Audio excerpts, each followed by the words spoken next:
This is my presentation on the origin of Boss's style and how his personal life may have influenced his very unique Renaissance style. The two paintings that we're going to be analyzing today is Boss's The Last Judgment and Michelangelo's The Last Judgment. I chose these two pieces because they are of the same religious subject and because they're attributed to this relatively the same artistic time period. So in Boss's painting, we see a triptych that tells a story, starting on the bottom right side, where we see the Adam and Eve in a garden, and in the bottom um, right side, we see Satan sitting on his throne, presumably after the Last Judgment.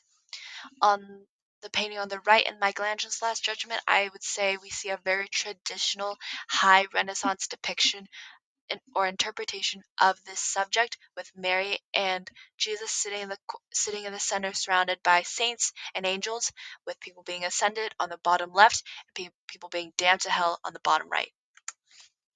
So, quick analysis of Boss's style. He is of the Flemish and Northern Renaissance art period, specifically more towards the early art period.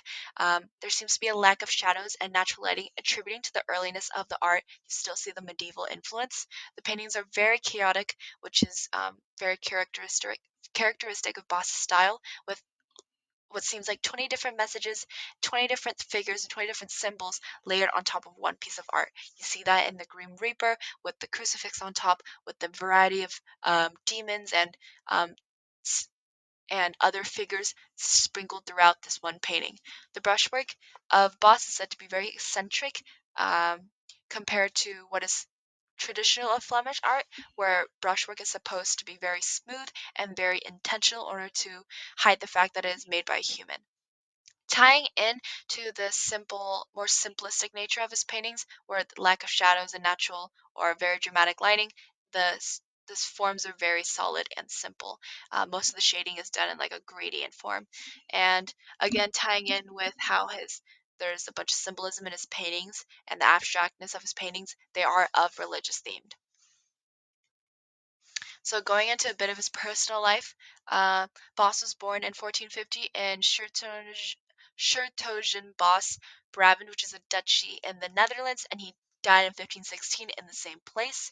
Um, the Flemish and Netherlands influence is seen mostly in the medium as art, whereas on a triptych that is very characteristic of Flemish religious art.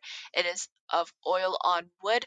Oil paint actually became popularized in the Flemish area in Dutchland in the Netherlands and was brought down to Italy, where it was used in their Renaissance paintings.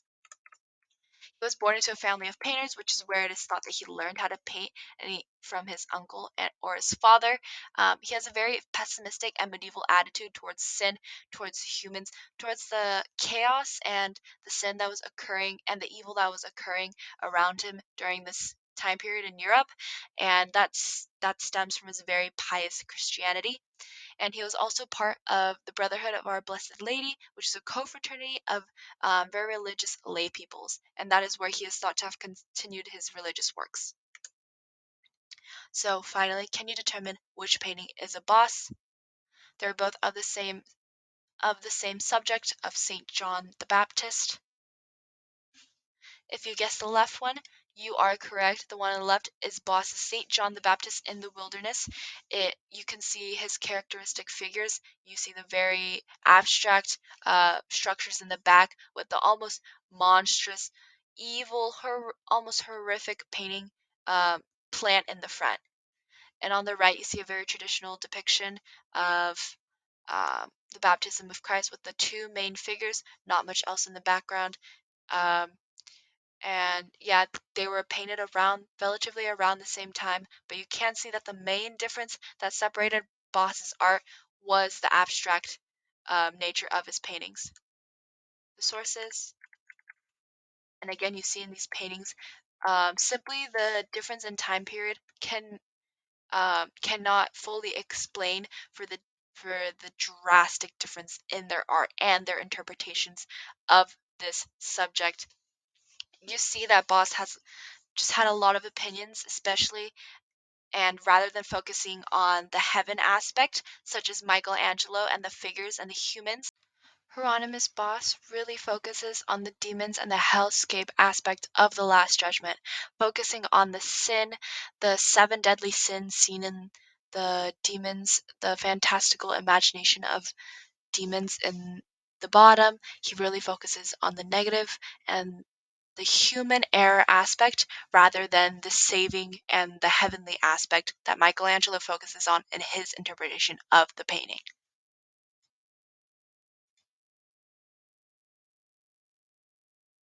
Now here are the sources once again. Yeah, that's all from presentation. Thank you so much for listening.